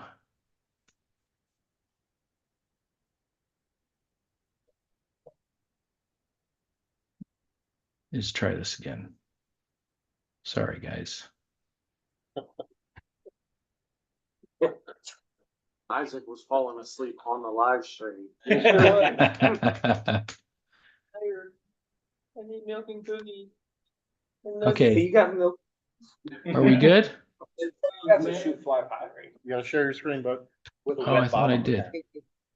Okay. All right, we good? Yep, two birds. Okay. We got pigeons on the screen? One of them's in a loaf of bread, a slice of bread. That's a frame. That loaf of bread's a frame. Slice of bread. That's it. That's the case study. I just wanted to share that with you guys.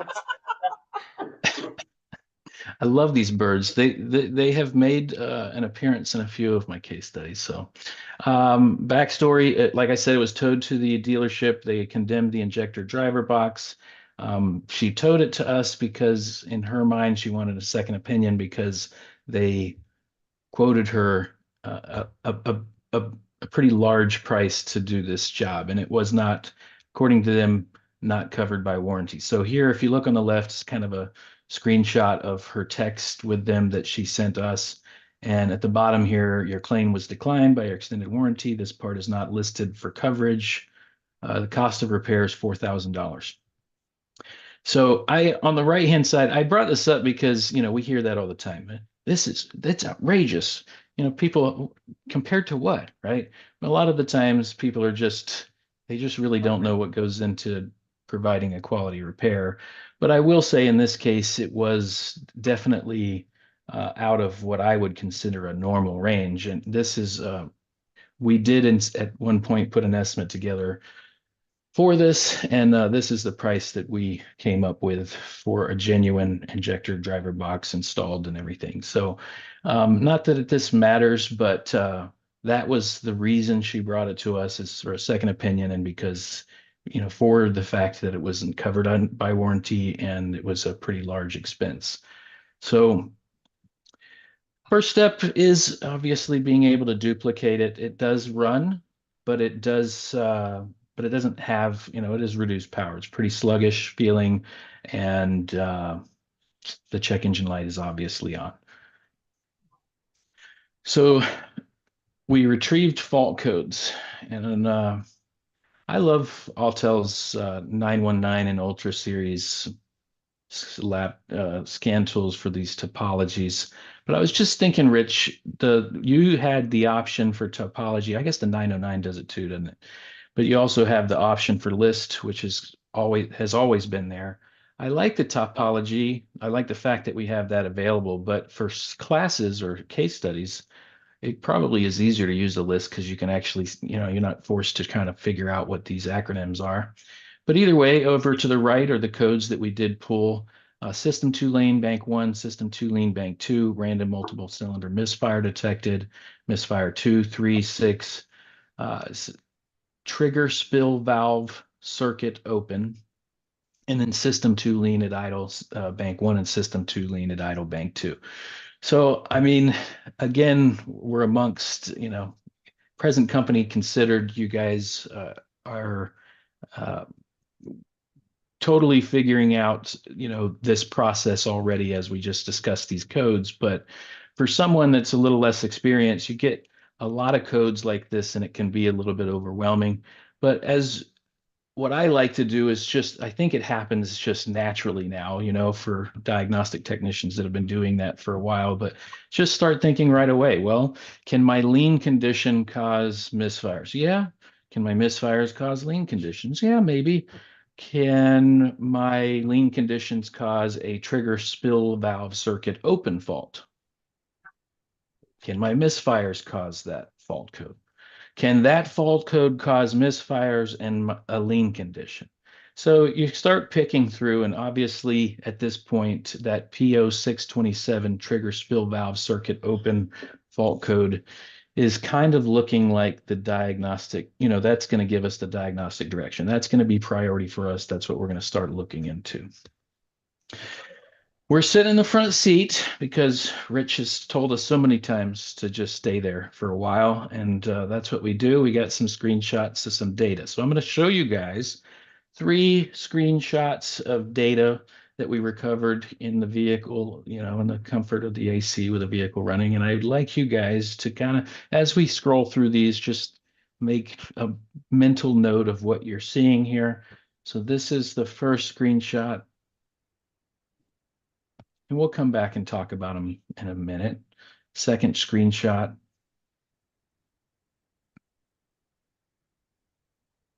And third screenshot. So let's go back and talk about these a little bit. We have short-term fuel trim bank 1 and 2. I doubt this is a percentage. I think this is based off lambda. So 1.22 would be, I'm guessing like 22% correction. Maybe you guys know, I don't work. So we're looking at enhanced data. I don't always memorize every brand that I work on, but my guess is this is probably 22% correction. Long-term fuel trim at lambda, basically no correction. We're seeing misfire cylinder 3, 2 counts, misfire cylinder 4 with 1 count. Moving on, misfire cylinder 6 showing 0, total misfires 9 counts, charging system appears to be working, target idles 1300, map voltage is 1.5, intake manifold pressure 5.59 psi. So if we're at 15 baro roughly, this should be about 20 inches of vacuum, intake manifold vacuum, I would think, doing the math quickly. Throttle position looks normal. Throttle opening looks normal. Nothing crazy here. But we look at GDI injection time. Port fuel injection at an idle, this would look normal. For GDI, for a system that's functioning properly, it's usually less than 1 millisecond at idle. So we're seeing, quite a bit of a difference or quite a bit of a sway from where it should be here. And, you would say 3 times, right? Like 3 times the norm, basically. Well, we're not seeing 300%. We're not seeing that in fuel trim. So something to consider, just kind of interesting. High pressure fuel, the rail voltage 0.61. But what you'll see here, a pretty big clue for us is that the desired fuel rail pressure signal is 58. So, and our actual fuel rail pressure is 87. Well, obviously it's a GDI car, so we're not, desired fuel pressure, rail pressure is nowhere near 58 normally. So why does it have a desired high pressure signal at 58? Again, experienced technicians start to understand and recognize things like this, and they won't necessarily get themselves in trouble. But for somebody that's not experienced, you might see this and not necessarily see a problem. Well, we want 58. It's what we actually have is a little higher, but they might just move on. So ultimately, we have a desire to 58 that doesn't make a lot of sense. So what are the diagnostic clues at this point? Like I said just a moment ago, the rail pressure and desired rail pressure, injector on time, and even the spill valve pulse length, which is how long it's basically keeping that regulator energized to try to build high pressure here. Why do we think we would have desired high pressure rail pressure to be 58 on a GDI application?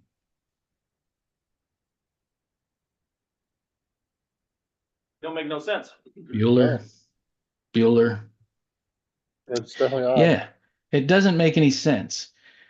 So diagnostic clues we talked about. Here's what happens after we blow the codes out. We blow the codes out. So in my mind, it's because there's that fault code set. It's like a fault strategy. It's going to show, it's basically giving up attempting to build high pressure is what I was suspecting. So what I decided to do is kind of a test to, that I could do to test my theory is blow the codes out and then get this data kind of ready, lined up. That way, when I start the vehicle, I can see if anything is different.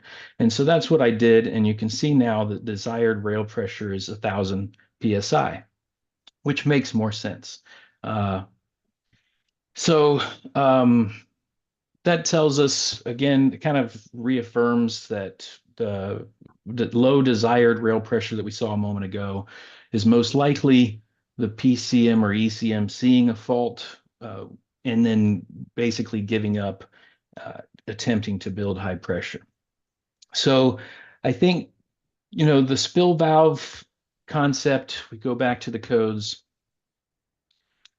and misfires aren't going to cause the spill valve circuit fault. Lean conditions aren't going to cause the spill valve circuit fault. So that P0627 trigger spill valve circuit open fault code is definitely the clue. We've looked at some data. We can see that we have a GDI application without high pressure fuel.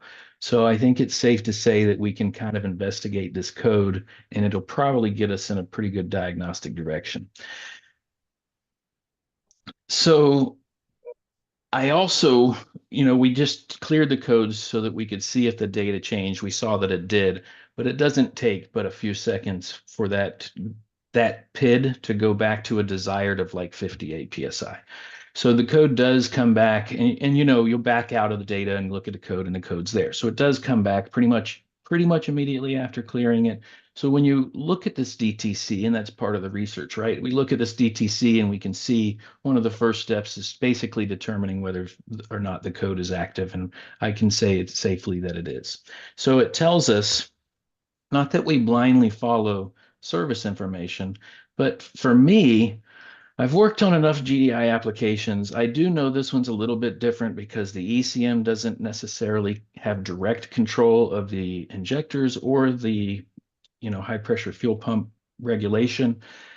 But other than that, I have a pretty good understanding, or at least I thought so, of how this thing works. So for me, for this specific case, I'm kind of looking at DTC service information to try to get an idea, clues to anything that may be different that would change how I would approach this than if it were like a regular GM or Chrysler or Ford that we would probably see more of this type of failure with. So we're looking at the DTC analysis. It basically, again, just asks us if this fault code is active, if it's going to return immediately, and it does. And actually, what does it say? Yes, it's a active code. So it basically tells you to look at data. We already did look at data. But here's some examples of what data should look like at idle on the left. I forgot to put that on the slide. I apologize. And on the right, it says what the data should look like at 3,000 RPMs. But I think it's funny that service information shows data at 5,000 RPMs. But either way, at idle, you can see the spill valve pulse width length is 8.1 milliseconds, and the injector on time is, I said they're usually under a millisecond. You can see here, I wasn't exactly 100% accurate. These are normally about 1.1, 1.2 at idle. Over the right, the data, I didn't run the engine up to 3,000 or 5,000 RPMs because quite frankly, it probably wouldn't have. But either way, there's a few things that are pretty cool. You know, you got 5,000 RPMs is what's showing here, but your spill valve length is actually lower. So one thing we don't know if this pump defaults to high pressure or low pressure, but it's something to consider. And also injection on time is actually less at 5,000 RPM, which is interesting. But what's happening, I mean, you have so many engine rotations in such a small percentage of time. That's why you're seeing less spill valve pulse width. You know, we're taking advantage of so many of those. It's probably a 3 lobe driving that pump. So each time the engine has a full cycle, it's running that pump 3 times. And again, faster RPMs in a less amount of time. So we don't have to work as long or keep that on as long. And we can't, right? It's spinning over faster, so we can't keep that pulse width up. It's just something to consider when you're looking at data. It's kind of interesting to see how these numbers kind of relate to each other. But regardless, it tells us to look at this data, compare it to ours, and it says here are the parameters displayed correctly. If it were yes, then it would basically tell you the fault is intermittent. But in our case, it's obviously not. So it tells us to go to a wiring inspection procedure. And here's basically the next screen, connect. I think it's kind of funny too. I think basically the translation from Korean to English, and you know, we see this in Japanese cars as well. It gets kind of goofy a little bit, but connect the scan tool and warm up the engine and check current data. Well, we just did check current data. That's why we're here. I think that's funny, but it looks right underneath that says specification refer to signal waveform and data. Well, Hyundai Kia gives us with the fault code, they give us a few different articles, if you will. And the initial one we just looked at is, I think, called inspection, and then it goes into like circuit testing. I can't remember exactly what they call it, but they're separate articles. Sometimes, depending on your service information system, it will pull all of those articles on one screen. You just scroll up and down. Other service information systems, you have to physically open each article. So keep that in mind. But here's the wiring diagram. We have the PCM down here on the bottom left. And then we have on the top right, the inject. What the heck is that? Oh, do I have the wrong diagram? Oh, no, this is straight from service information. I just posted this from service information. I didn't even pay attention to what it meant, guys. I will tell you one thing.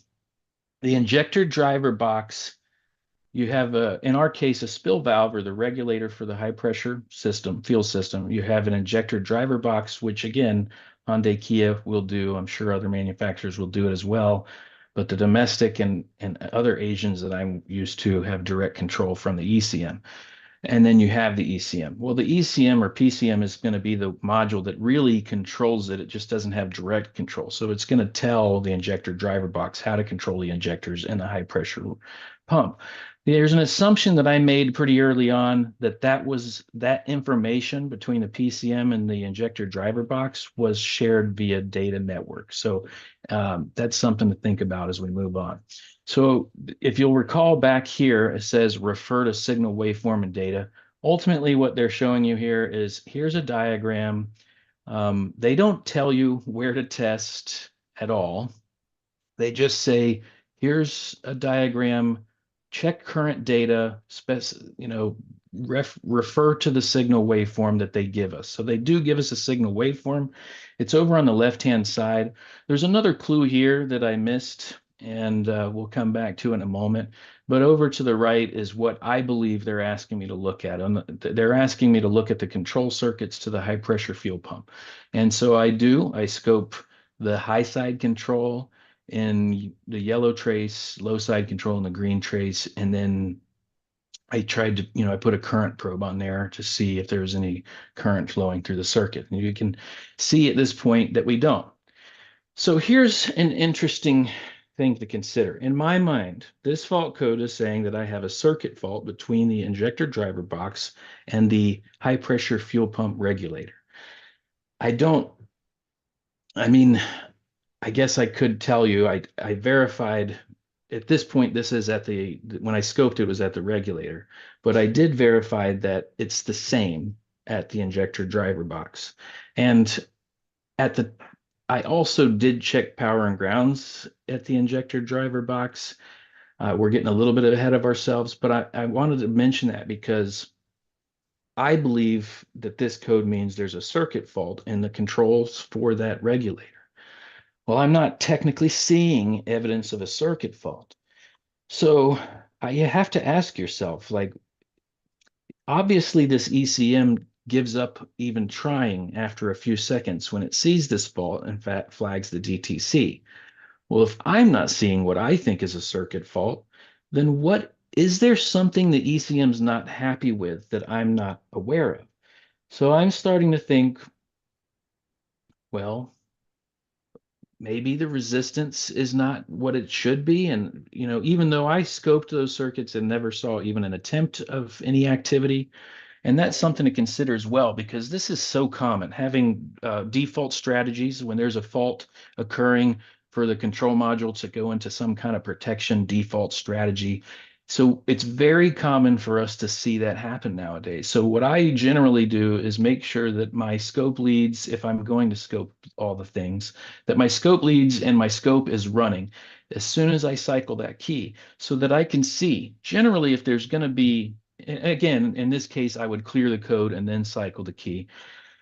But generally, I would think that I would be able to see at least the fault occurring in the waveform before the ECM would give up. But I'm still, at this point, I'm not really quite understanding what's happening. So I'm starting to question that as well. So that's why I kind of wondered, maybe the resistance is different from our regulator than it is a new one.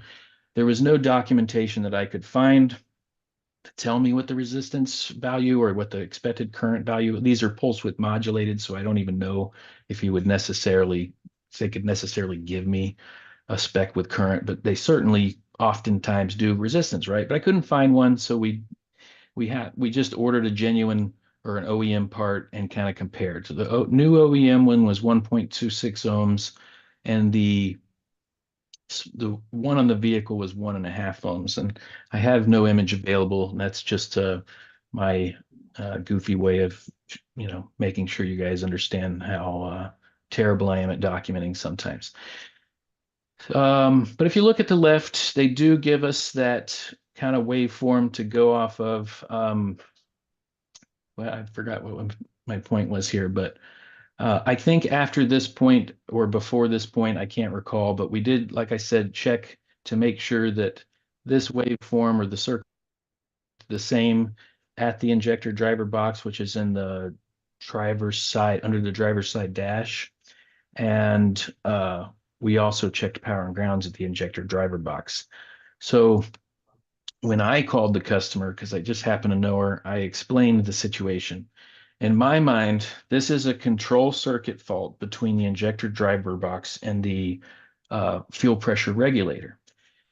But what's interesting is we don't communicate directly with the injector driver box. So if we're seeing a DTC from the PCM, then the PCM is the one that's saying, hey, there's a fault with this circuit. It's shutting that circuit down. It's not even attempting to build pressure, and it's setting the DTC. So there's one of two things happening. Either there's the injector driver box is just not capable of controlling those circuits, or the PCM is setting an illogical, irrational, I guess, DTC. I said I'm leaning toward it being an injector driver box. That's probably more likely than an ECM. So that's what the dealer recommended. We went ahead and gave her an estimate for that. She approved it, and we put it in the vehicle. Unfortunately, this is the result of that repair. So it was not an injector driver box. There is a clue here. So like I said, Hyundai Kia will give you separate articles with their DTCs. Again, I can't remember. I think MotoLogic, maybe, if I'm not mistaken, or it's Schottky or Mitchell. One of them will display all of the articles on one page. So, but I was using Identifix and it displays all of them in separate articles. So I'm looking and I go straight into inspection and diagram and some of the testing. I don't look at this or pay attention to this. And here's the clue. If there is an open or short in fuel pressure regulator spill valve control circuit, PCM to injector driver box, the PCM sets the DTC P0627. So this entire time I'm seeing regulator control circuit fault. I know the injector driver is the one who actually controls those circuits. I assumed it was a circuit fault between the injector driver and the regulator. Like I mentioned a moment ago, I also assumed that this information was shared via network. That's not the case. It's a dedicated control line from the PCM to the injector driver box. And how this works, and I don't have this code capture. I think Carlos might have it on his laptop, but I put this together this evening and didn't have access to it. Hopefully we got it, but the injector driver box provides the power on that dedicated circuit, and the PCM will pull it to ground when it wants that circuit controlled to build pressure. And you'll see evidence of that here in their reference waveform. This is a third clue that I missed. So at the top is the low side control for that regulator from the injector driver to the high pressure fuel pump. That's very typical. Is the high side control. So we're pulse width modulating the voltage to that regulator, and we're pretty constant ground on the low side to build current, to activate that thing to build pressure. What I ignored is this bottom trace. The bottom trace is the dedicated control circuit from the PCM to the injector driver. Again, the injector driver provides the voltage. The PCM pulls this to ground, as you can see, when it wants to build pressure in that high pressure pump. So that is it. I am basically showing you what Rich was showing you, but I'm doing it without a cape and showing you that there is massive importance in paying very close attention to all the information that you can get. And, you know, yes, I did miss some of those clues during this case. So there you have it. That's it. Thank Hey, you, Brent. guys. Yeah. Brent, can you Yeah. back up one slide? As much as we appreciate disappointed Brent, the trouble code. Is it at the top there, above your red box? I'm going to point at it here. You're not going to see it. Is it trying to tell you here, P0627 trigger spill valve circuit open? Is that EMS to IDM? Is that telling you between the engine management and the injector driver module? Yeah, I believe so. And then just under it, you know, you'll see PCM to IDB. So Okay, all right. there, yeah, it's absolutely clues there that I 100% overlooked. And partially because of the way they format their information on these fault codes, but also because I believe I saw this and just assumed right away I knew what it meant. You know, yeah, it's a control circuit fault. I get it. Moving on. It's like I'm mad at the service information system for giving me obvious information, basically, at that point. So sad Brent is back. I think Thank you guys so much. I love sharing my failures with you. Stop the share. Oh. Was that a different description than what was in the scan tool as well? Probably, I yeah. think it was. Yeah. Oh, yeah. And what Friends bring up a good point. I know with all data, you search that code, it gives you 3 different documents you have to click on. So if you didn't click on the right one, you might not get that specific description. Yeah, absolutely. Yeah, trigger spill valve circuit open. So it does say EMS IDM, but please tell me you would see this trigger spill valve control circuit open EMS IDM. How many of you, please, by a show of hands, would have overlooked EMS-IDM in this description? A lot of the room is their hand up. Thank you for making me feel better. Is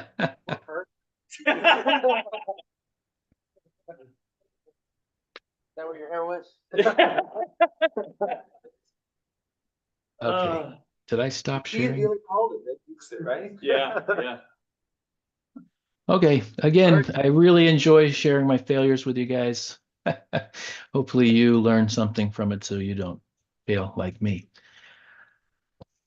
Anybody got any questions? What's reading comprehension? I don't know. I'll have to let you know when I figure it I'm out. just a mechanic. Anybody got anything else to share? Nothing? Anybody got anything new? We're signing off? Nothing, no, nobody has anything to share, nothing new? Everybody's good? No one? No one at all? Everybody still alive? Just wanna thank you guys for Yeah. Thank you for having us. Thank you, Ron. Thank you, Dave. Absolutely. Thank you, everybody, for Yeah. having us.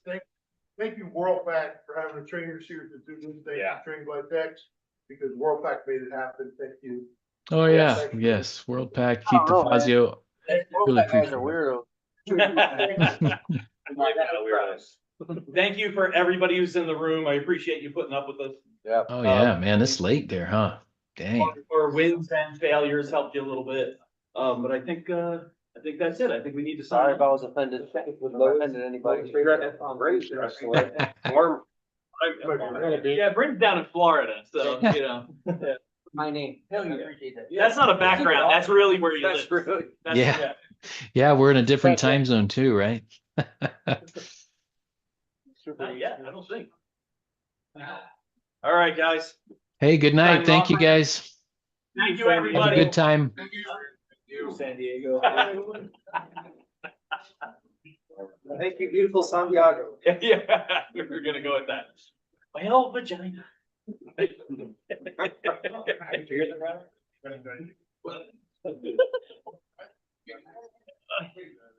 How's he gonna miss? Okay.